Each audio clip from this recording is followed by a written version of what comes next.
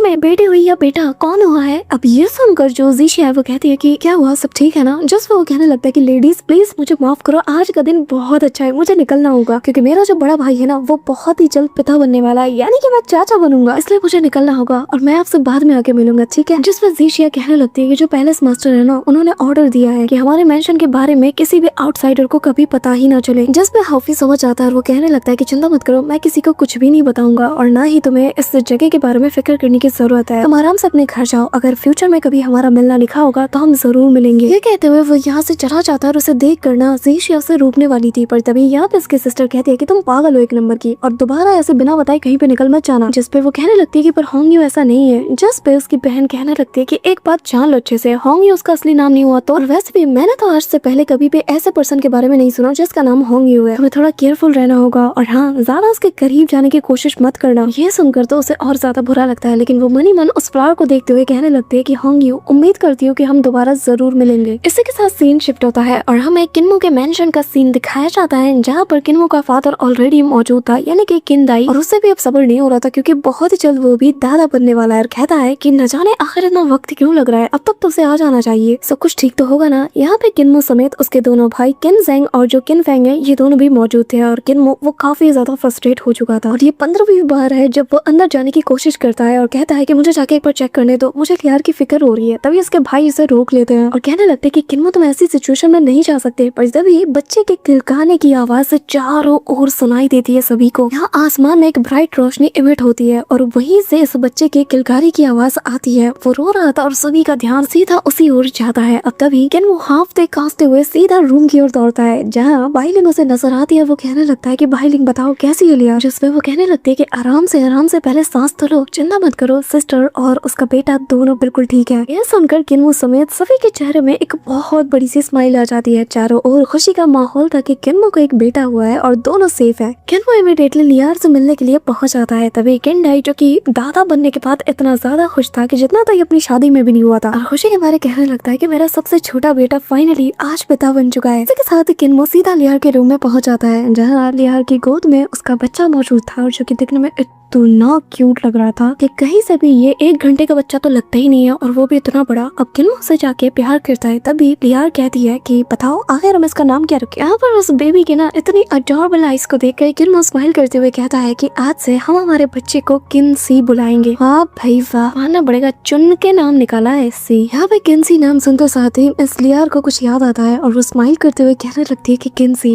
मेरा बेटा किनसी, कितना प्यारा नाम है ना ये। तभी किनसी भी उसे देख के स्माइल करता है। अब तभी लियार बताने लगती है कि ये इतने सालों से मेरे पेट के अंदर मौजूद था, न जाने इसके अंदर ऐसी कौन सी बात होगी जो कि इसे बाकी बच्चों से अलग बनाएगी। और किनियो, एक चीज तुमने नोटिस की, ये जब से पैदा हुआ है बस एक बार ही रोया है, इसके बाद से ये बस हंसता हुआ आ रहा है। अब किन्मो से ना रहा नहीं जाता, इसके अंदर का बच्चा जाग जाता है। वो उससे कहने लगता है कि चलो चलो अब कहो पापा, लेकिन किनसी कोई जवाब नहीं देता और बस तुतलाता रहता है। ये देखकर लियार बहुत ज्यादा हंसती है और कहने लगती है कि ये भी छोटा है, इतनी जल्दी कैसे बोलेगा। लेकिन तभी किनसी जो है इमीडिएटली उसे पापा कहता है, जो सुनकर तो किन्मो भी हैरान था और कहने लगता है कि लियार तुमने सुना ना, इसने अभी अभी बोला। तभी वो उससे कहता है कि चलो बोलो मामा। अब यहाँ लिटिल सी वो भी कहता है, जो सुन के तो ये दोनों समझ जाते हैं कि इनका बेटा वाकई में एक्स्ट्राऑर्डिनरी है। अब तभी किनियो यहाँ अपने पास एक फायरवॉल को रेडी करता है और कहने लगता है कि लिटिल सी जरा मेरी तरफ देखो। और तभी वो उसके ब्लड ड्रॉप को इसके अंदर रिफाइन करते हुए चेक करता है और अगले पल ये जो फायरवॉल था ये और तेजी से यहाँ पे ग्लो करने लगता है, जो देखकर किन्मो काफी ज्यादा सरप्राइज था और हंसते हुए कहता है, क्या बात है छोटे नवाब, लगा नहीं था इतने कमाल के तुम निकलोगे। हाँ ठीक है, फिर आज से ये जो फायर सोर्स स्प्लिट पर्ल है, आज से ये तुम्हारे अंदर ग्रो करता रहेगा और तुम्हारे साथ ही बड़ा होता रहेगा। ये कहते साथ ही वो स्प्लिट पर्ल को उसकी तरफ थ्रो करता है और जो किसके फोरहेड के जरिए से उसके बॉडी के अंदर समा जाता है। जो भी पेरेंट्स ये चीज देख रहे हैं, कृपया अपने बच्चों के साथ ये सब ना दोहराएं, ठीक है, वो कल्टीवेटर्स के बच्चे। जोक्स अपार्ट, यहाँ पे हम देखते हैं कि लिटरसी ऐसे ही बड़ा हो जाता है और एक दिन वो जब अपने फादर के साथ यानी किनियो के साथ खेलने के लिए फील्ड की तरफ जाता है तो यहाँ किनियो उसे पकड़ने में लग जाता है। किन्सी तो काफी ज्यादा खुश था क्योंकि उसने अपने फादर को काफी पीछे छोड़ दिया और वो उन्हें चिढ़ाते हुए कहने लगता है कि ये मैंने आपको पीछे छोड़ दिया, अब आप क्या करोगे। वैसे करते करते अचानक से वो एक चीज से टकराता है और जैसे ही पलट के देखता है तो यहाँ पर एक बहुत बड़ा सा स्केलेटन मौजूद था, एक बहुत ही खतरनाक से बीस्ट का जिसकी आईज रेड थी। किनियो उल्टे पैर रोते हुए भागता और कहने लगता है कि फादर ये क्या चीज है। किनियो से कहने लगता है कि अरे रे ये तो बस एक फेक सा स्केलेटन है, आखिर तुम इतना ज्यादा डर क्यों रहे हो। जिस पे किन्सी रोते हुए कहने लगता है कि अच्छा तो आपने जानबूझ के ये सब किया कि आप किन्सी को डरा पाओ। हाँ, एक मासूम से बच्चे को डरा के आपको शर्म नहीं आ रही। उसके ये प्यारी बातें सुनकर किन्नो स्माइल करता है और कहने लगता है कि असल में ये ना मेरे बचपन से जुड़ी हुई एक चीज है जिसे कि मैंने आज तक संभाल के रखा है। इसी के साथ गाइस सीजन 1 के किन्मो के वो सारे दोस्त जो कि उसके मॉडल वर्ल्ड से बिलोंग करते हैं हमें वो दिखाए जाते हैं। अब अगर तुमने सीजन 1 अच्छे से देखा होगा तो जब किनियो ट्रेनिंग के लिए गया था तो तब किनियो की मुलाकात तो कबीले के इन 2 बच्चों से हुई थी जो कि आगे चलकर इसके बहुत ही क्लोज फ्रेंड बन जाते हैं और उन्हें ही याद करते हुए किनियो भी थोड़ा सा इमोशनल हो जाता है और फिर वो यहाँ अपने बेटे का हाथ पकड़ते हुए उसके पास ले जाता है और कहने लगता है कि लिटिल सी जरा तुम्हारे स्किल्स को ना थोड़ा चेक किया जाए। तभी यहाँ पे वो जो स्केलेटन बीस्ट था ना ये वापस इसे पहले जैसा कर देता है और इसके अंदर जान आ जाती है। अब गाइस तुम्हें याद होगा कि सीजन 1 में किनियो इसी का सामना कर रहा था और इस बंदे ने तो उसकी नाक में दम करके रखा था। अब जो किन्सी था वो उसके साइज को देखकर काफी ज्यादा डरता है, जो देखकर किनियो उससे कहने लगता है कि चिंता मत करो तुम्हारा ओपोनेंट ये नहीं है और फिर वो उसे श्रिंक करके छोटा कर देता है। अब इन सारे छोटे छोटे बीस्ट को देखकर वो कहने लगता लगता है कि ठीक है फिर अब तो इन्हें मैं बहुत इजीली हैंडल कर लूंगा।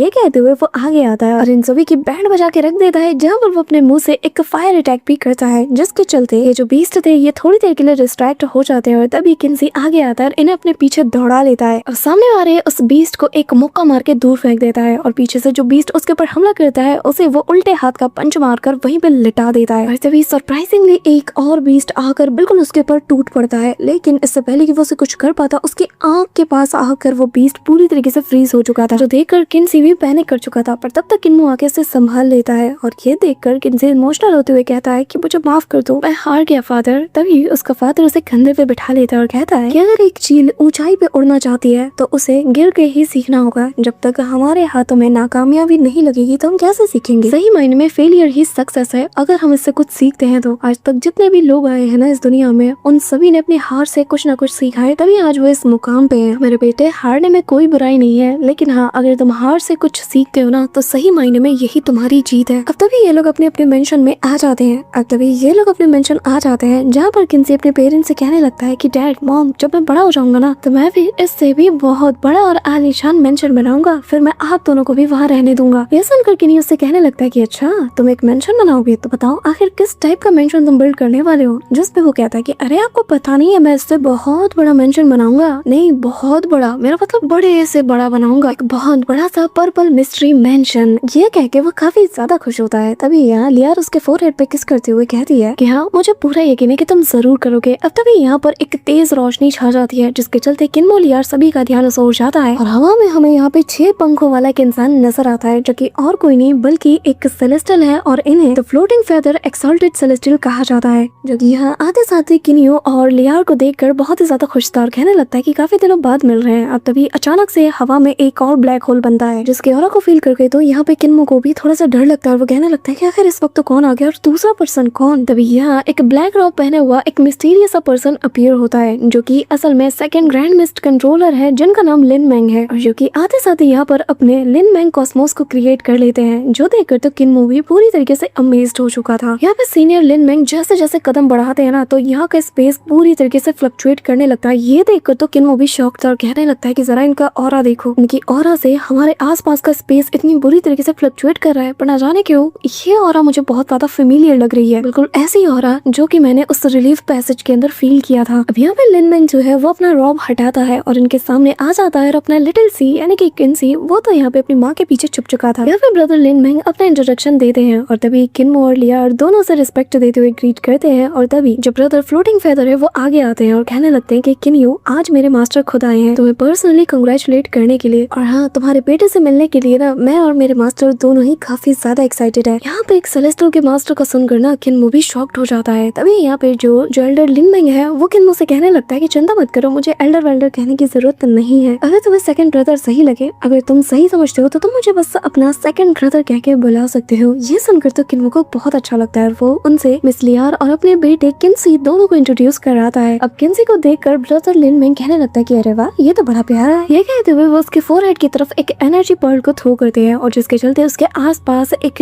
ऐसी स्पिरिचुअल फायर लग चुकी थी जिसके चलते किन्सी के बॉडी के अंदर मौजूद वो जो फायर सोर्स स्पिरिट पर्ल था ना वो काफी हद तक एनहेंस हो चुका था और पलक झपकते ही वो पूरी तरीके से रिफाइन भी हो जाता है, जो देखकर मिस लियार भी शॉक्ड हो जाती है। और तभी यहाँ पे वो अपने पास से एक स्पेयर को बाहर निकालते हुए कहने लगते हैं कि ये मेरी तरफ से मेरे प्यारे से भतीजे के लिए एक छोटा सा गिफ्ट। यहाँ पे एक फर्स्ट ग्रेड के ट्रेजर को देखकर किन्मो खुद भी शॉक्ड हो जाता है और कहने लगता है कि ये तो एक फर्स्ट क्लास का ग्रैंड मिस ट्रेजर है। जिस पर ब्रदर लिन मैंग कहने लगते हैं कि चिंता मत करो, ये बच्चे के लिए खेलने की चीज जैसा है और हाँ मेरे पास तुम्हारे लिए एक और अच्छी खबर है और पता है वो ये कि बहुत ही जल्द तुम्हें दूसरा बच्चा भी होने वाला है। और क्या है ना फ्यूचर प्रोटेक्ट करना मेरे लिए बहुत आसान है। अब तभी यहाँ पे लियार कहने लगती है कि फिर तो इसका मतलब ये है कि हमारा नन्हा लिटिल सी अब बहुत ही जल्द एक बड़ा भाई बन जाएगा। जिसमें वो भी कहता है कि हाँ फिर मैं उसको ना अपने सारे टॉयज दे दूंगा और उसे बहुत प्यार करूंगा। जिसके बाद वो अपने डिसाइबल से कहता है कि मैं ब्रदर किन के साथ थोड़ा वक्त बिताऊंगा, उसके बाद मैं लौट आऊंगा, तुम जाओ तो यहाँ से जा सकते हो। अब गाइस जैसा कि मैंने तुम सबको बताया कि जो सीनियर लिन मैंग है ये असल में सेकंड ग्रैंड मिस्ट कंट्रोलर हैं और इन्होंने भी बिल्कुल एक ऐसा यूनिवर्स को क्रिएट किया है जैसे कि अपने किन्मो ने पिछले सीजन में एक यूनिवर्स को बनाया था। और जो कॉइलिंग ड्रैगन यूनिवर्स को तुम देख रहे हो ना जिसमें यूलान कॉन्टिनेंट का सीन दिखाया जाता है, तो असल में उस यूनिवर्स को इन्होंने ही क्रिएट किया। क्या तुमने अभी तक कॉइलिंग ड्रैगन नहीं देखा? हद है यार, क्या कर रहे हो तुमने कॉइलिंग ड्रैगन जैसी सीरीज कैसे छोड़ दिया? अगर तुम थ्रोन ऑफ स्टील के फैन हो तो तुम इसे छोड़ ही नहीं सकते। इस वीडियो को देखने के बाद उस सीरीज को जरूर चेकआउट कर लेना। जी मैंने ऑलरेडी एक्सप्लेन करके रखा है, बस तुम्हें जाके ढूंढने की देर है। इसी के साथ हमें थोड़ी देर बाद का सीन दिखाया जाता है जहाँ किन्मो की तारीफ करते हुए यहाँ पे उससे कहने लगता है कि मानना पड़ेगा तुम्हारा बनाया गया वो जो ब्लैक होल रियलम है ना, वो ट्रूली रिमार्केबल है और ये बिल्कुल डायरेक्टली मेरे ग्रैंड मिस स्पेस से लीड करता है। ऐसा लग रहा है कि जैसे दोनों एक दूसरे से कनेक्टेड है। ये सुनकर तो किन्मो खुद भी हैरान था और कहने लगता है कि सेकंड ब्रदर, मुझे लगा नहीं था कि आपको मेरे इस न्यू यूनिवर्स के बारे में इतना कुछ पता होगा और उसके सीक्रेट्स का भी। अब ऐसे ही जब चाय पे चर्चा हो रही थी तभी यहाँ किन्नी उससे पूछने लगता है कि सीनियर ब्रदर आपको क्या लगता है ये अगला एक्सॉल्टेड सेलेस्टियल कौन बनेगा? जिस पे वो कहने लगता है कि तुम बिल्कुल मुद्दे की बात करते हो और यही बात ना तुम्हें सबसे ज्यादा अलग बनाती है। ठीक है, मैं तुमसे कुछ छुपाऊंगा नहीं, मैं बस तुम्हें थोड़ा सा बताऊंगा। और तभी वो बताने लगते हैं कि इससे फर्क नहीं पड़ता कि गॉड किंग की जो फिजिकल स्ट्रेंथ है वो कितनी ज्यादा है, लेकिन अगर उसका जो पर्सनल मेरिट स्कोर है वो इनसफिशिएंट होगा तो उनकी किस्मत में मानो लिख दिया गया है कि वो आगे चल के कभी भी एक एक्सॉल्टेड सेलेस्टियल नहीं बन सकते। किन्नी ये सवाल करता है और कहता है कि सेकंड ब्रदर आखिर ये किस मेरिट की आप बात कर रहे हैं? वो बताते हैं कि मैं उस मेरिट की बात कर रहा हूँ जिसे कि कंट्रीब्यूशन मेरिट कहा जाता है। जब तक तुम यूनिवर्स में कंट्रीब्यूशन नहीं करोगे तब तक तुम्हें एक भी मेरिट स्कोर हासिल नहीं होगा, लेकिन कितना ज्यादा तुम्हें कंट्रीब्यूशन करना होगा इसके ऊपर एक अलग अलग राय है। अब ये सुनकर किन्नियो के मन में सवाल आता है और कहने लगता है कि फिर तो ये जो सेलेस्टियल के लिए जो वॉर चलने वाली है ये तो पूरी तरीके से पॉइंटलेस हो गया ना, इसका तो कोई फिर यूज ही नहीं, क्योंकि जब सब कुछ कंट्रीब्यूशन पॉइंट पे डिपेंड करता है फिर इसका क्या मतलब? जिस पे वो स्माइल करते हुए कहने लगते हैं नहीं तुम यहाँ पे गलत हो किन्नियो, इसका एक बहुत बड़ा पर्पस है। और तभी वो कुछ ऐसा बताते हैं बुदबुदाते हुए जो कि यहाँ पे हमें नहीं बताया जाता। अब यहाँ ऐसे ही सारी रात ये बात करते रहते हैं और किन्मो ये सारी बातें सुन के हैरान हो चुका था। अब तभी फाइनली सुबह हो जाती है और यहाँ ब्रदर लिन कहने लगता है कि जरा देखो तो बातों का तुम्हें पता ही नहीं चला कि कब सुबह हो गई और अब लगता है कि मेरे जाने का वक्त आ चुका है। किन्नियो उसे फेयरवेल कहते हुए कहने लगता है कि यहाँ पर आने के लिए आपका शुक्रिया, जिस पे वो कहता है कि ठीक है फिर अगली बारी तुम्हारी है। उम्मीद करता हूँ कि जब हम दोबारा मिलेंगे ना तो हम लोग इससे भी ज्यादा खुल के बात कर पाएंगे। अब किन्मो अपने उस साके को देखकर कहने लगता है कि अच्छा तो इसका मतलब ये है जो मेरिट स्कोर है कंट्रीब्यूशन पॉइंट जिसे कहते हैं उसे असल में जो यूनिवर्स मास्टर है वो डिसाइड करते हैं। अब किन्मो उसे पीते हुए यहाँ से दूर चला जाता है और कहने लगता है कि खैर फिलहाल मुझे इस वॉर से दूर ही रहना चाहिए, इससे मेरा कोई लेना देना नहीं और ना ही इस टाइटल से। मेरा रास्ता तो इसके पास से भी होके नहीं गुजरता, मुझे जल्द से जल्द अपने नए बनाए गए उस यूनिवर्स को उसके कंप्लीट इवोल्यूशन लेवल तक ले जाना है और यही मेरा रास्ता है। इसी के साथ अब सीन शिफ्ट होता है और हमें मिस लियार को दिखाया जाता है जहाँ पर वो जितार जैसे इंस्ट्रूमेंट को प्ले करने में बिजी थी और काफी अच्छी तरीके से वो इसे प्ले कर रही थी और पहले से ज्यादा इसकी जो धुन है वो और ज्यादा मधुर हो चुकी थी। यहाँ किन्मो दूर से ये खड़ा होकर सुन रहा था, इसे फील कर रहा था और उसकी आंखें बंद थी। इस दौरान लिटिल सी यानी कि किन्सी आते साथ उसके ऊपर हमला कर देता है और किन्मो आंखें बंद करते हुए बस हल्का सा टर्न होता है और उसके अटैक से डॉज कर जाता है, जिस पे किन्नी उससे कहने लगता है कि तुम्हें थोड़ा और प्रैक्टिस करना होगा, चलो दोबारा से हमला करो। अब वो दोबारा से हमला करता है और दोबारा से ही अपना किन्नी से बच जाता है और कहता है कि तुम्हें थोड़ी और प्रैक्टिस की जरूरत है, तुम्हें ऐसे अटैक करना होगा कि जैसे तुम इस पूरे के पूरे यूनिवर्स के साथ मर्ज हो चुके हो, तब जाकर तुम्हारा ओपोनेंट तुम्हारे किसी मूव को डिटेक्ट नहीं कर पाएगा। ये सुनकर यहाँ किन्सी उसके आसपास चक्कर लगाने लगता है और उसके पास वही स्पेयर भी मौजूद था जो कि ब्रदर लिन ने उसे दिया था। अब तभी वो कहने लगता है कि ठीक है फादर, अब जरा मेरे इस मूव के बारे में बताइए, आपका क्या ख्याल है? ये कहते हुए वो फायर एलिमेंट्स को गैदर करते हुए एक फायर बॉल बनाता है जो कि ब्लू कलर का था और यहाँ पलक झपकते ही वो उसके ऊपर ताबड़तोड़ हमले कर देता है। अब यहाँ सेबल जो किसी और आ रहा था जैसे ही वो इस अटैक को देखता है वो कम्प्लीटली शॉक्ड हो जाता है और यहाँ किन्नी उससे कहने लगता है कि वैसा मानना पड़ेगा तुम्हारे ये अटैक्स पहले से ज्यादा पावरफुल हो चुके हैं, लेकिन मेरे बच्चे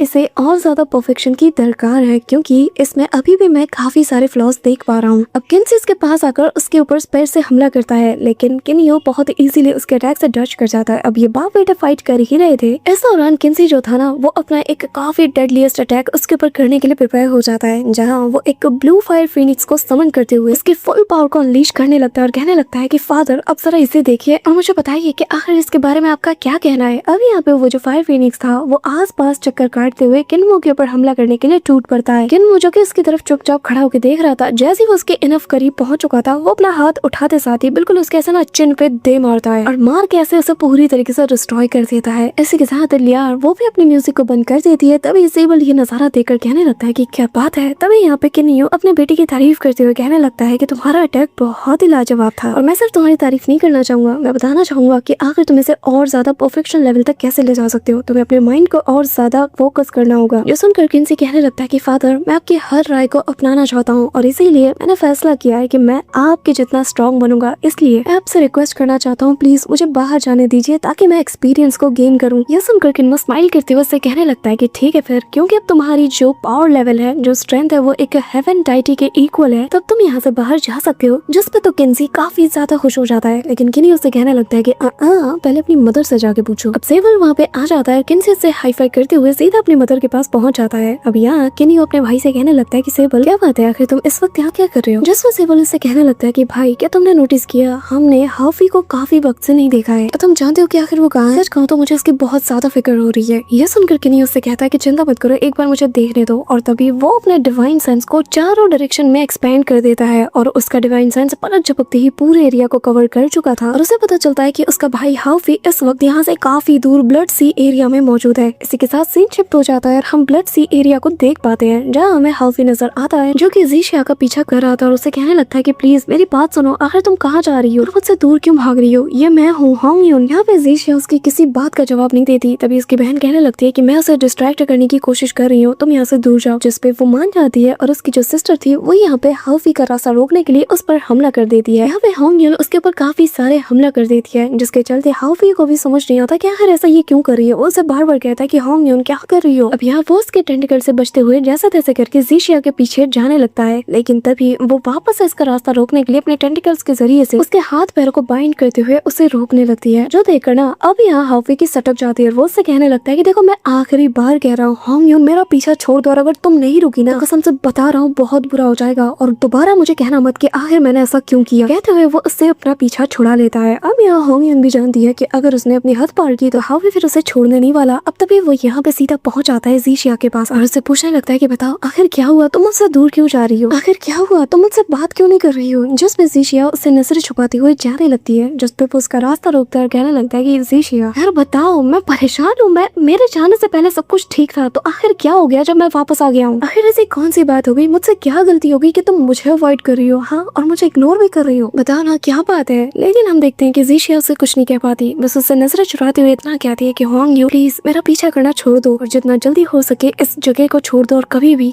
मुझे ढूंढते हुए दोबारा यहाँ पे मत आना। ये कहते हुए वो यहाँ से जाने लगती है। अब हाफी से ये बात हजम नहीं होती, वो उसके पास जाता है, उसे रोकता और कहता है कि एक बात बताओ, जब हम लास्ट टाइम मिले थे, जब हम एक दूसरे से अलग हुए तब सब कुछ ठीक था, हमने प्रॉमिस भी किया था कि अगर हमारी किस्मत में होगा तो हम जरूर मिलेंगे दोबारा और हम कोशिश भी करेंगे। और अब तभी हम देखते हैं कि उसकी सिस्टर आ जाती है और वो उसे कहने लगती है कि होंग यू बेहतर यही होगा कि तुम छोड़ दो, उसके ऊपर अपना प्रेशर मत डालो, उसे भूल जाओ, क्योंकि जो ब्लड सी पैलेस के लोग हैं ना उन्हें आजादी कभी नसीब नहीं होती। यह कहते हुए वो अपने हाथ पे बने उस सीलिंग मार्क को देखती है। अब हाफी सील का सुनकर बहुत ही ज्यादा कंफ्यूज था और ज़ीशिया से कहने लगती है कि मैंने कहा ना इन सब के बारे में तुम ज्यादा मत सोचो, प्लीज मुझे भूल जाओ, मैंने मेरे फेथ को एक्सेप्ट कर लिया है और अब हम कभी भी एक नहीं हो सकते। ये कहते हुए वो यहाँ से इमोशनल होकर चली जाती है। अब यहाँ हाफी उसे रोकने की कोशिश करता है लेकिन वो नहीं सुनती। अब तभी हाफी की सटक जाती है और वो कहता है इस ब्लड सी पैलेस की तो, और तभी वो निकालता है अपने उस जाइंट से स्पेयर को और अपने पावर को अनलीश करते हुए कहने लगता है कि मैं इस ब्लड सी पैलेस को पूरी तरीके से बर्बाद करके रख दूंगा। अब ये कहते हुए वो इस ब्लड सी के ऊपर अटैक कर देता है। तभी यहाँ पे जो ब्लड पैलेस मास्टर होती है ना वो यहाँ पे आ जाती है, सोलो स्टार वाली नहीं, और कहने लगती है कि मानना पड़ेगा यहाँ पर कोई ऐसा भी है मेरे टेरिटरी में जो कि इतना ज्यादा एरोगेंट है। हाँ तभी ज़ीशिया समेत उसकी बहन कहने लगती है कि प्लीज पैलेस मास्टर इन्हें माफ कर दीजिए। तभी यहाँ पर पानी की एक बहुत बड़ी लहर हाफी की तरफ तेजी से बढ़ने लगता है और धीरे धीरे करके इसकी हाइट बिल्कुल आसमानों को छूने लगती है और अगले ही पल इसके बीच से ब्लड सी क्वीन बाहर आती है, जिसे देखकर यहाँ पे ये दोनों इमीडिएटली रिस्पेक्ट के साथ ग्रीट करती है। और ब्लड सी क्वीन के आते साथ ही जो ऑरा है ना यहाँ का बिल्कुल ही चेंज हो चुका था। तभी ब्लड सी क्वीन आगे आती है और कहने लगती है कि मैं क्लोज डोर कल्टीवेशन में बस कुछ ही सालों के लिए गई थी और देखो तो मेरे पीठ पीछे गद्दार यहाँ पे कब से आके बस गए, मुझे पता तक ही नहीं चला। आखिर तुम्हारी हिम्मत कैसे हुई कि तुमने अपने इस दिल को ऐसे बेलगाम छोड़ दिया, दोनों तो अब मरना डिजर्व करती हो। ये कहते हुए वो अपनी लहर को इन दोनों को स्वॉलो करने के लिए बढ़ा देती है, लेकिन सही वक्त पर हाफी आ जाता है, इन दोनों को पकड़ के अपने साथ यहाँ से काफी दूर ले जाता है और एक सेफ डिस्टेंस पे जाने के बाद हाफी इसकी तरफ पलटता है और उसे देखकर मन में कहता है कि अच्छा तो यही है ब्लड सी पैलेस मास्टर। हाँ अब यहाँ से केनियो, सेबल और जो मिस लियार है ये तीनों ये नजारा देखे जा रही थी और तभी सेबल केनियो को बताने लगता है कि भाई इसको ना बिल्कुल भी अंडर एस्टिमेट नहीं किया जा सकता, ये बहुत ज्यादा खतरनाक है, इसके बारे में मैंने काफी कुछ सुन के रखा है और अगर मेरा अंदाजा सही है तो शायद ये वही है जिसका एक बार हमने सामना किया था और ये ब्लड सी की वही टॉप एक्सपर्ट में से एक है। अब यहाँ हम हाफी को देखते हैं जो कि उसके तरफ अपने पैर को थामते हुए कहने लगता है कि अच्छा अब मैं समझा, तो तुम ही वो चुड़ैल हो जिसने कि मुझे और मिस ज़ीशिया को हम दोनों को एक दूसरे से अलग रखा है। हाँ अब यहाँ पे इसकी बात सुनकर ना जो सिस्टर होंग यू थी वो आगे आती है और कहने लगती है कि पैलेस मास्टर प्लीज इन्हें माफ कर दीजिए, ये बस दिल के बहुत सीधे हैं और मुंह में जो आता है बोल देते हैं, प्लीज इनकी बातों का आप बुरा मत मानिए, ये तो ऐसे ही है सरफरा टाइप का, जब जो मन में आता है बोल देता है। और आप देख ही सकती हो कि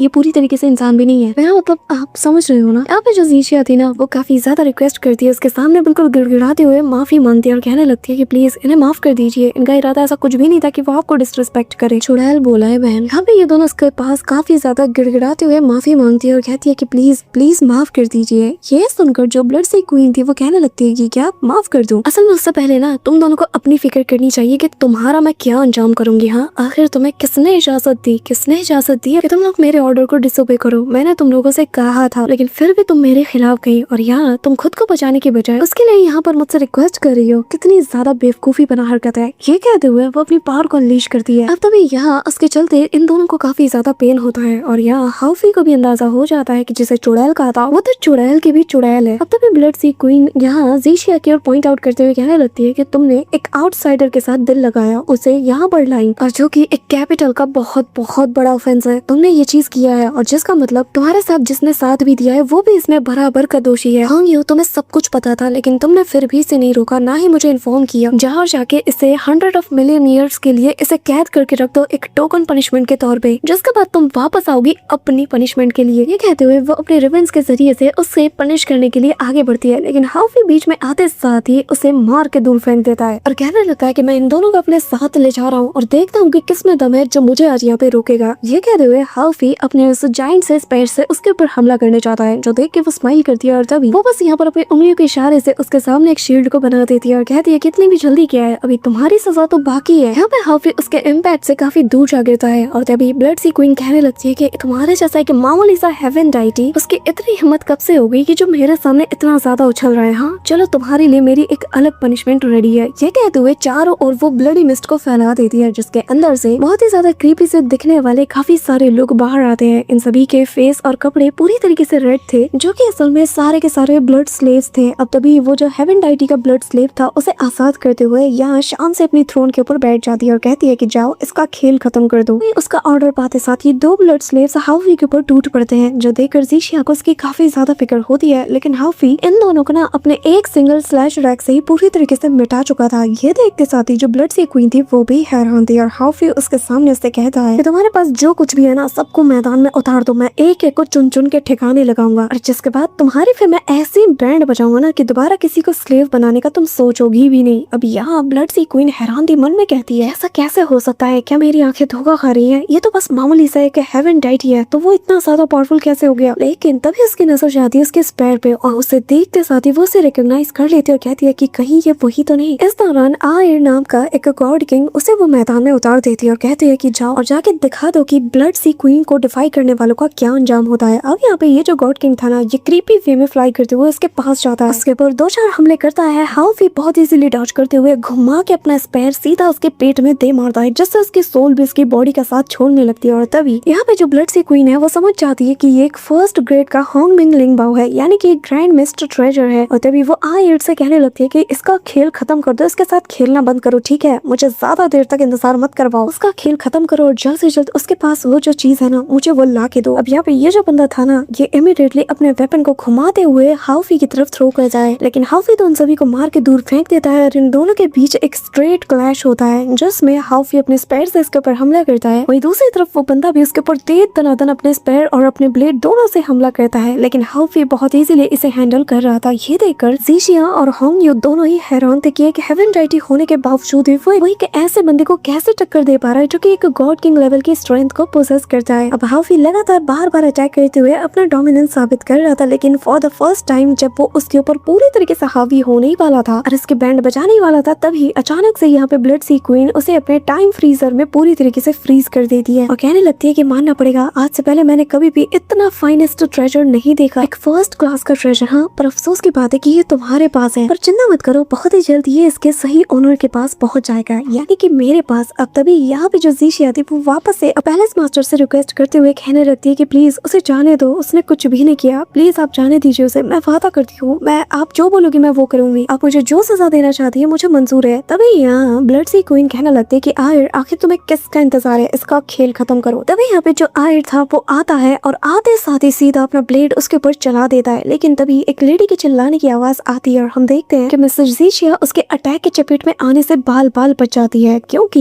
यहाँ पे किनियो आ चुका था और उसकी आंखों में वो किलिंग इंटेंट था कि बस उसका हल्का सा ऑरा ही उस आसपास की हर एक चीज को नॉर्मलाइज कर देता है, जिसके चलते हाफी आजाद हो जाता है और ये जो बंदा था ना ये काफी दूर जा गिरता है। तभी हाफी जीशिया से कहने लगता है कि तुम पागल हो क्या, तुम क्या करने चली थी? अगर मेरा भाई सही वक्त पे नहीं आता तो? और हाँ, मेरा असली नाम हाफी है और ये मेरा बड़ा भाई जो कि मिस्ट सिटी का लॉर्ड है, नाम है इसका किन्यू। अब ब्लड सी क्वीन उसकी ऑरा को पहचान लेती है और कहने लगती है कि अच्छा अच्छा अच्छा, तो तुम वही हो ना जो उस वक्त मेरे टाइम फ्रीज जोन से जैसे तैसे एस्केप कर गया था। जरा देखो तो किस्मत भी क्या अजीब खेल खेलती है ना। मुझे लगा था कि तुम पलट के भी कभी यहाँ आओगे नहीं, तुम्हारी परछाई भी मुझे देखने को नसीब नहीं होगी, लेकिन किसे पता था कि किस्मत इतनी ज्यादा मेहरबान होगी कि तुम खुद चल के यहाँ मेरे पास आ जाओगे। जिस पे किन्यू भी स्माइल करते हुए कहने लगता है कि अच्छा, तो तुम वही मिस्टीरियस एक्सपर्ट हो ना जिसके बारे में आजकल बड़े चर्चे हो रहे हैं। मेरे भाई तो तुम्हारे बारे में कुछ ज्यादा ही जानते हैं, इसलिए मैंने सोचा जरा आके तुमसे हाय हेलो कह लूं। तभी यहाँ उसकी सारी बातें सुनकर जो ब्लड सी क्वीन है वो कहने लगती है कि देखो, मैं ज्यादा बहस पे नहीं जाती। अगर तुम मेरे सामने अच्छे से गिड़गिड़ा के बिल्कुल मजबूर बन के लाचार बन के मेरे सामने रहने की भीख मांगते हो, हाँ वो जो तुम्हारे भाई का वो जो ट्रेजर है वो मेरे हवाले कर सकते हो, तो फिर मैं तुम्हें और तुम्हारे इस बंदर भाई को दोनों को यहाँ से सही सलामत जाने दे सकती हूँ। तो बताओ इसके बारे में क्या ख्याल है? इससे ज्यादा रहम की उम्मीद तो तुम मुझसे रखना ही मत। अब ये सुन के किन्मो कहता है कि अगर मुझे यहाँ से जाना होगा ना तो मुझे कोई रोक नहीं सकता। ये सुनकर तो भाई इसके ना ऐसे गुरूर में आग लग जाता है और वो खड़ी हो जाती है और कहती है कि अच्छा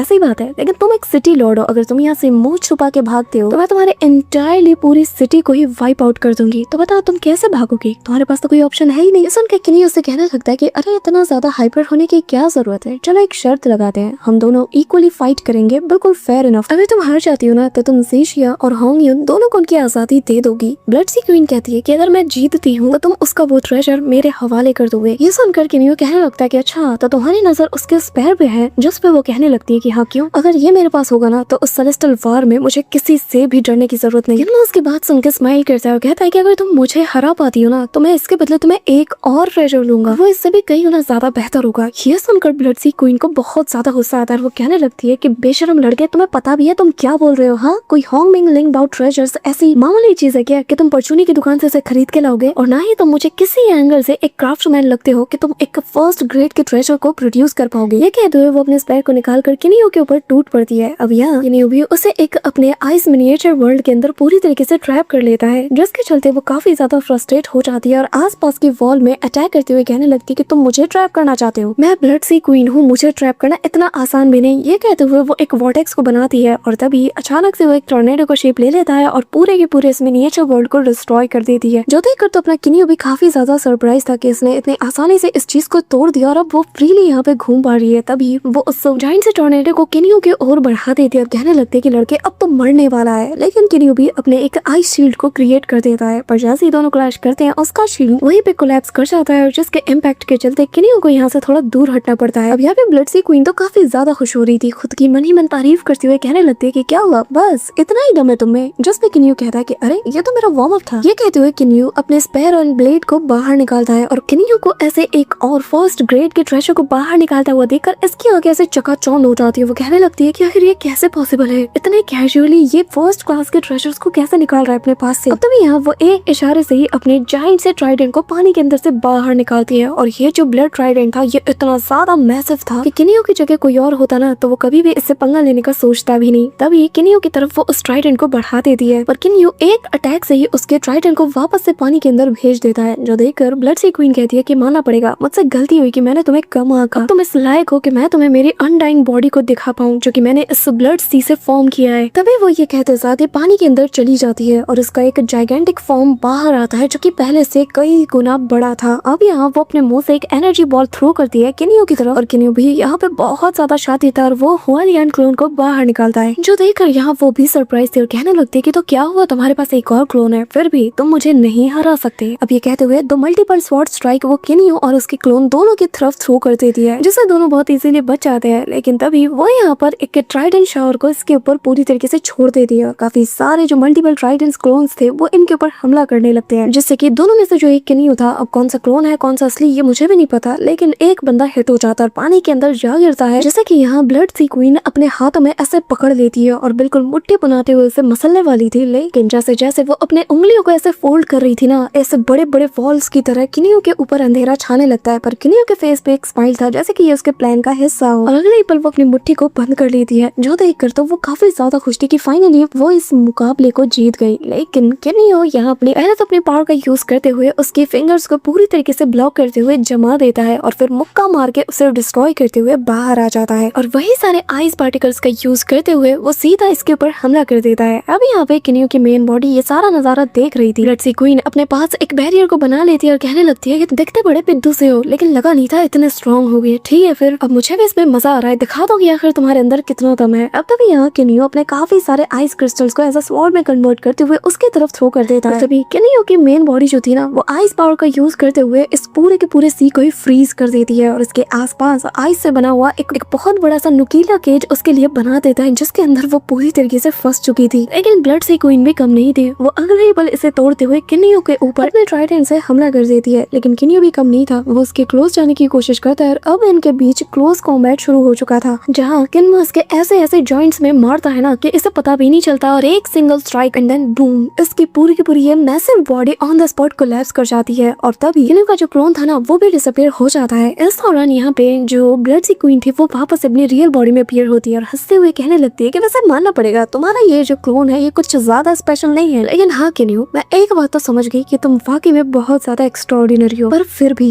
ये कहते हुए वो अपने टाइम फ्रीज पावर का यूज करती है और सभी को फ्रीज कर देती है। लेकिन उसे पता नहीं था कि अब ये किनियो पहले वाला किनियो नहीं रहा और किनियो इमीडिएटली उसके इस फ्रीजिंग जोन से खुद को फ्री कर लेता है और इसके ऊपर सप्रेशन फोर्स डालते हुए उसे घुटनों के बल ले आता है। यहाँ पे इसे बहुत ज्यादा गुस्सा आता है लेकिन कहता है ना तारीफ वही जो दुश्मन करे और वो कहती है कि मान गई किनियो मान गई, तुमने मेरे फ्रीज टाइम को भी पूरी तरीके से शट आउट कर दिया, क्या बात है। ये कहते हुए वो पानी के अंदर चली जाती है और कहती है कि पर फिर भी अभी मैं हारी नहीं हूँ और चलो देखते हैं कि आखिर तुम इस चीज से खुद को कैसे हैंडल करते हो। मेरा ये जो ब्लड सी है ना ये डिवाइन रिलम के अंदर खुद इसके जरिए से पैदा हुआ है। अब यहाँ चारों तरफ बिजलियां कड़कने लगती है, पूरा का पूरा माहौल कैओटिक होने लगता है और ये जो समुद्र था ये उफाने मार रहा था। अब तभी हम हाउफी को देखते हैं जैसे कि अपने भाई की काफी ज्यादा फिक्र हो रही थी और वो उसे चिल्लाते हुए आवाज देता है और कहने लगता है कि भाई मुझे कुछ भी ठीक नहीं लग रहा, जरा केयरफुल रहो। किनियो अपने भाई की बात सुनकर कहने लगता है कि रिलैक्स छोटे, तेरा भाई संभाल लेगा और पहले तुम दोनों यहाँ से निकलो, मैं बस इसका गेम बजा के तुमसे मिलने आता हूँ। ये कहते हुए वो इनको यहाँ से काफी दूर ले जाने लगता है। पर इससे पहले कि वो इन्हें यहाँ से टेलीपोर्ट कर पाता तभी यहाँ पे वो जो ब्लड सी क्वीन थी वो कहने लगती है कि क्या हुआ, भागने की कोशिश कर रहे हो, तुम्हें क्या लगता है कि तुम किसके टेरिटरी में हो। हाँ ये मेरा ब्लड सी टेरिटरी है जिसे मैं ओन करती हूँ, मैं ब्लड सी पैलेस की मास्टर हूँ। तुम्हें ब्लड सी पैलेस के रिस्ट्रिक्शन सील्स का शायद पता नहीं, तुम यहाँ से इन्हें कभी भी बाहर नहीं ले जा सकते और हाँ अगर मैं चाहूँ ना तो मैं अपने एक थॉट से ही इन सभी को यहाँ पे खत्म कर सकती हूँ। यहाँ पे ये सुनकर तो अब सभी पैनिक कर जाते हैं सिवाय किनियो के और वो मन में सोचने लगता है और कहता है कि इसकी मेन बॉडी और कुछ नहीं बल्कि ये पूरा का पूरा ये सी ब्लड है, जिसका मतलब इसे डिस्ट्रॉय कर पाना बहुत ही ज्यादा मुश्किल होने वाला है, ऑलमोस्ट नामुमकिन जैसा। और इससे पहले कि मैं इन्हें डिस्ट्रॉय कर पाऊँ मुझे पूरा यकीन है हाउफी पे शायद इसका रिस्ट्रिक्शन काम ना करे लेकिन इन दोनों को वो मार सकती है और ये बहुत बड़ा खतरा हो सकता है, मैं इतना बड़ा खतरा नहीं ले सकता। तभी वो चिल्लाते हुए कहने लगता है ब्लड सी क्वीन अभी के भी वही रुक जाओ, जिससे वो कहती है कि क्या तुमने मुझे ऑर्डर दिया, पर क्यों, मैं तुम्हारी बात क्यों सुनूं। चलो ठीक है, लगता है कि तुमने अपना माइंड चेंज कर लिया और अब तुम इन्हें यहाँ से भगाने नहीं वाले और अब जबकि तुम मुझसे आगे फाइट नहीं करना चाहते, ठीक है फिर वो जो ट्रेजर है ना फर्स्ट क्लास का, चुपचाप उसे मेरे हवाले कर दो, लाओ लाओ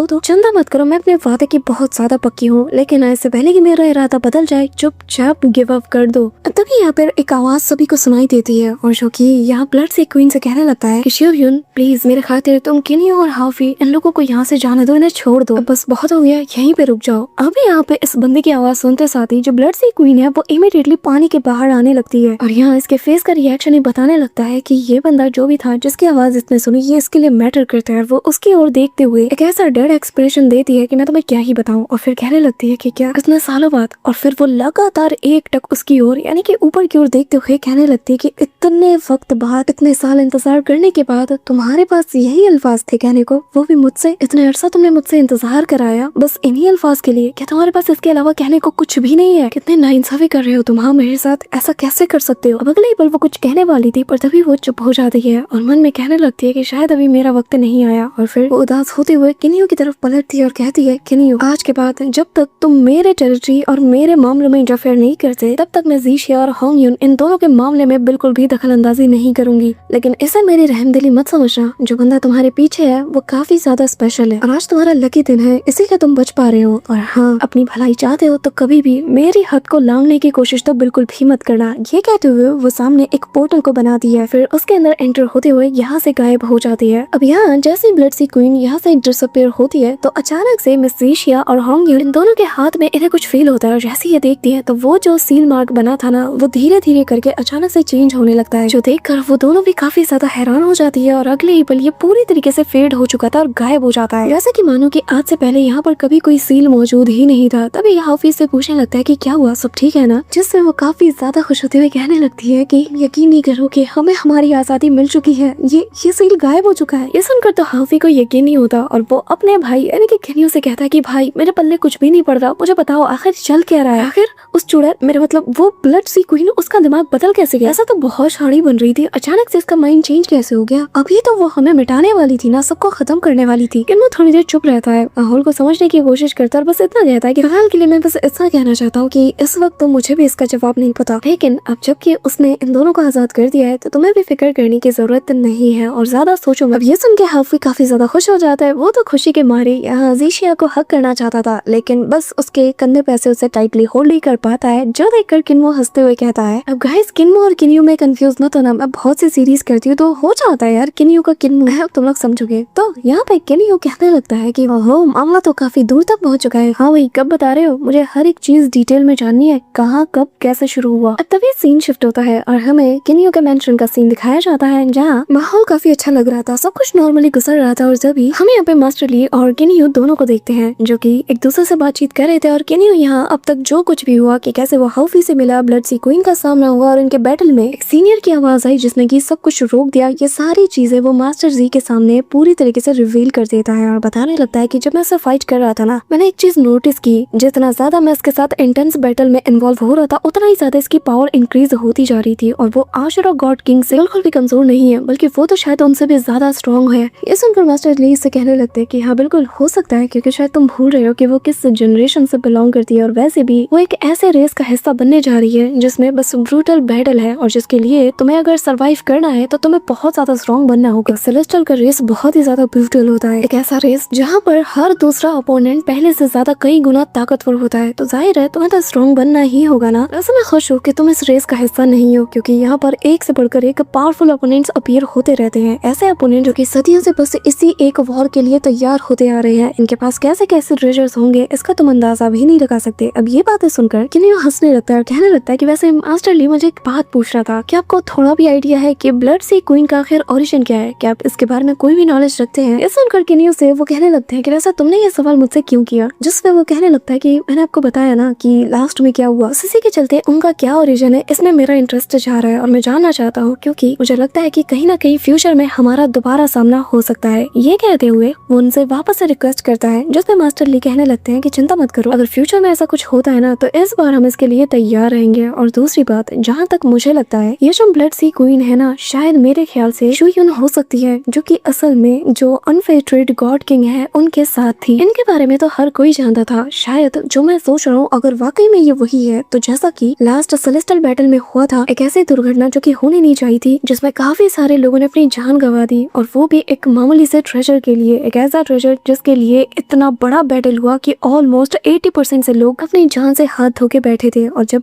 ये बैटल चल रहा था ना, ये कॉन्टेस्ट स्पिरिचुअल ट्रेजर के लिए, तो तब मुझे याद है कि वो मौजूद थी, मैंने इसके बारे में सुना था। लेकिन जब ये कॉन्टेस्ट खत्म हुआ और इसके बाद से गॉड किंग का तो सबको पता है कि वो कहाँ है, लेकिन ये पूरी तरीके से डिसअपीयर हो गई और कभी भी दोबारा इन लोगों के सामने नहीं आई जिनसे वो पहले मिला जुला करती थी। इवन कि मैंने भी इसके बारे में ढूंढने की कोशिश की, लेकिन शुई उनके बारे में कुछ भी पता नहीं चला। यहाँ पे किन्मो थोड़ा सोचता है, कहने लगता है कि अगर वाकई में सीनियर शुयून जो कि इतने साल बाद अपीयर हुई है और जो कि लोगों से खुद को छिपा के भी रखती है, तो कहीं इसका मतलब ये तो नहीं कि आने वाला जो सेलेस्टियल वॉर है उससे इसका कोई लेना देना है, या फिर वो जो एक्सॉल्टेड सेलेस्टियल है उससे इसका कोई कनेक्शन है। ये सुनते साथ ही ना जो मास्टर ली थे ना, उनके दिमाग में भी ये बात हिट होती है और वो इमीडिएटली किन्यू की तरफ देखने लगते हैं और वो किन्यू से कहने लगते हैं कि अगर जो तुम सोच रहे हो वो सच है, तो लगता है कि कुछ बहुत बड़ा होने वाला है जिसे कि हम अभी तक बुला नहीं पा रहे हैं। जिस पे किन्यू कहता है कि जरा इस एंगल से सोच के देखिए, अगर वाकई में उस एक्सॉल्टेड सेलेस्टियल का उससे कोई लेना देना है तो फिर मुझे समझ नहीं आ रहा कि आखिर उस सेलेस्टियल ने मेरी मदद क्यों की, क्योंकि मेरे पास ऐसा कुछ भी नहीं है और ना ही ऐसा कोई रीजन है, तो आखिर क्यों वो हमारी मदद करना चाहेंगे, वो भी एक एक्सॉल्टेड सेलेस्टियल, वो क्यों बीच में आकर मेरी मदद करेंगे, मेरे भाइयों की जान बचाएंगे। मास्टर ली, मुझे न जाने ऐसा क्यों लग रहा है कि एक बहुत बड़ा खतरा हमारी ओर आने वाला है और जिसे कि मैं समझ नहीं पा रहा हूँ। मैं जब से गॉड रियल में आया हूँ तब से हर कोई मेरे पीछे पड़ा हुआ है। तभी मास्टर ली से कहने लगते, चिंता मत करो, अगर ऐसा कुछ होता भी है ना तो मैं तुम्हारे साथ हूँ, हम सभी लोग पूरी तरीके से तैयार है हर मुश्किल का सामना करने के लिए। इसी के साथ वो कहने लगते हैं कि फिलहाल के लिए किनियो हम लोग बहुत ही जल्द इस जगह को छोड़ने वाले हैं और हमें जल्द से जल्द उस एक्सॉल्टेड सेलेस्टियल माउंटेन में जाना होगा 3 दिन के अंदर, जैसे कि हमने प्लान किया है। और जो भी चीजें है ना वो हमें सारी वहीं जाके पता चलेगी, यहाँ से ऐसे कैलकुलेट करने से कुछ नहीं होने वाला। ये सुन के तो किनियो भी शॉक्ड था और कहने लगता है कि क्या इतनी जल्दी, जिस पर मास्टर ली कहने लगते हैं कि हाँ, क्योंकि ये मैटर एक्सॉल्टेड सेलेस्टियल बनने से जुड़ा हुआ है और वैसे भी अगर हमें ऐसा कोई मौका मिलता है कि एक्सॉल्टेड सेलेस्टियल बना जाए तो फिर हम इसे क्यों छोड़े। ये सुनकर किनियो भी हैरान था और कहने लगता है कि पर हमने तो जो प्लान किया था सिचुएशन उसके अकॉर्डिंग नहीं है। मास्टर ली, क्या आपको लगता है कि इतनी जल्दी हमारे प्लान को शुरू करने का ये सही वक्त है? आप जानते हो कि वो जगह बहुत ज्यादा खतरनाक है और इतनी जल्दी अपने प्लान को अंजाम देना यानी कि खतरे को दावत देना। पर मुझे आप पे पूरा यकीन है, लेकिन हाँ, अगर आपको जरा भी खतरा दिखता है तो आप पहले अपनी जान पे फोकस करोगे और हाँ, आप मुझे रोकोगे नहीं अपनी हेल्प करने से। जिसमें मास्टर जी मान जाते हैं। अब तभी सीन शिफ्ट होता है और हमें जोन एन के फादर को दिखाया जाता है, जो कि मिस्टर जियांग ली के फादर यानी कि जियांग फैन के साथ मौजूद था और उससे कहने लगता है कि ब्रदर जियांग फैन बहुत ही जल्द वो जो फर्स्ट स्पिरिचुअल ट्रेजर है वो बहुत ही जल्द अपीयर होने वाला है। उम्मीद करता हूँ कि आपके पास कोई ना कोई तगड़ा वाला प्लान तो जरूर होगा। अभी हम देखते हैं कि ये लोग सेलेस्टियल माउंटेन के काफी ज्यादा डीप में आ चुके थे। अब यहाँ पे जियांग फैन हाँ में जवाब देता है, जो सुनकर वो काफी ज्यादा खुश था और कहने लगता है कि एक बार ब्रदर जियांग फैन आप ना एक सेलेस्टियल बन जाओ और आपके पास एक्सॉल्टेड सेलेस्टियल की पावर आ जाए, फिर देखिएगा हम कैसे उस किनियो को मसल के रख देते हैं। फिर आपका सबसे पहला काम यही होगा कि आपको लियार और किनियो दोनों को एक दूसरे से अलग करना होगा। और एक बात की गारंटी आप मुझसे लिख के ले लो, आपकी बेटी हमारे घर आके बहुत खुश रहेगी। जिस पे मिस जियांग ली का फादर ज्यादा कुछ नहीं कहता, बस इतना कहता है कि जो फर्स्ट ट्रेजर अपीयर होगा उसके लिए काफी सारे हाथ बढ़ेंगे उसे हासिल करने के लिए और उनमें जो सबसे स्ट्रॉन्गेस्ट हाथ होगा वो होगा आशुरा गॉड किंग का। उसे रोकना कितना ज्यादा मुश्किल है ये आप अच्छे से जानते हैं। जिस पे ज़्याओ हुआ कहने लगता है कि तो आप ये कहना चाहते हैं कि जो सेकंड और थर्ड स्पिरिचुअल ट्रेजर है वो ज्यादा मायने रखते हैं, क्योंकि अगर फर्स्ट के लिए हम जाएंगे तो जो आशुरा गॉड है वो हमसे फाइट करेगा। जिस पे वो कहने लगते हैं कि हमारा प्लान अच्छे से काम कर रहा है, लेकिन जो मेन कड़ी है इस प्लान की वो है किनियो। जिस पे ज़ो हुआ कहने लगता है कि ब्रदर जियांग फैन चिंता मत करो, एक बार उसे आने तो दो, मैं कंफर्म करूंगा कि उसकी यहाँ पर ऐसी बेदर्दी के साथ मौत हो पूरा का पूरा ये डिवाइन रियलम उसकी मौत को सदियों तक याद रखेगा। और इसी चिलिंग सीन के साथ हमारा आज का ये धुआंधार एपिसोड खत्म होता है। सो गाइस, स्टेलर ट्रांसफॉर्मेशन के सीजन 7 के ये एपिसोड तुम्हें कैसे लगे कमेंट करके जरूर बताना। और अगर तुम इस वीडियो को यहाँ तक देख रहे हो, मेक श्योर कि तुम वीडियो को लाइक करके चैनल को सब्सक्राइब जरूर कर रहे हो। और अब मैं तुमसे मिलूंगी 9 हेवन एंड 10 अर्थ रियलम में, यानी कि शी हाओ के वर्ल्ड में, जो कि मेरा इंतजार कर रहा है। तो मिलती हूँ उस वर्ल्ड में, तब तक के लिए बाय।